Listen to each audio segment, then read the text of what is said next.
Welcome back to Project 613. Today we continue learning the mitzvah related to tumas mes, which is the laws that govern the impurity that comes from a dead body. And as mentioned yesterday and the previous day, that at the time that the temple stood, this was an issue which every Jew had to be very careful with, because if a person came in contact with a dead body, they couldn't enter the temple grounds, they couldn't partake of sacrificial meats. But even in today's day and age, this is very relevant for Kohanim, for priests, who are still obligated to maintain this level of purity.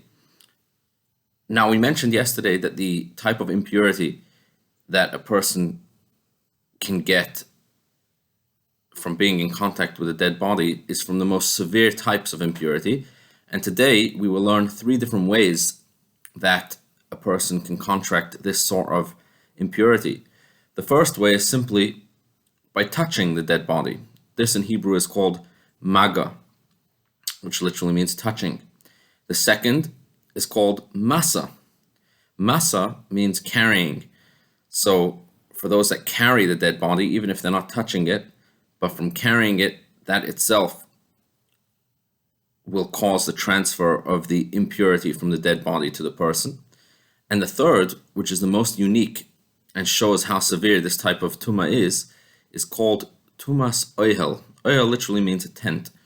And what this means is that just by being under the same roof as a dead body, this in itself can cause the tuma to be passed from the dead body to anyone else who is under the roof. So it's almost as though the roof combines everything which is underneath it, as though they were touching it. This is why, practically speaking, the halacha is that a kohen who is obligated to maintain this level of purity is not allowed to enter a building where there is a dead body. Not only that, a tree, for example, a tree that is growing next to a grave, because it is covering the area where there is a grave, where there is this impurity, a kohen would not be allowed to stand underneath that tree if the tree is covering a dead body as well. This becomes very practical, for example, even when walking next to a cemetery, for example. So sometimes you have a tree which is planted in a cemetery, and it hangs over onto the road next to it. If a kohen is walking by that road, he would have to be careful not to walk under that tree. Why? Because the tree acts like a tent, it acts like a roof.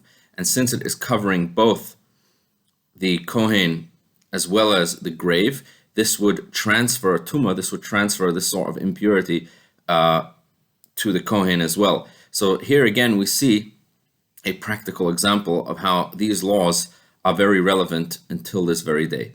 Have a wonderful, wonderful day.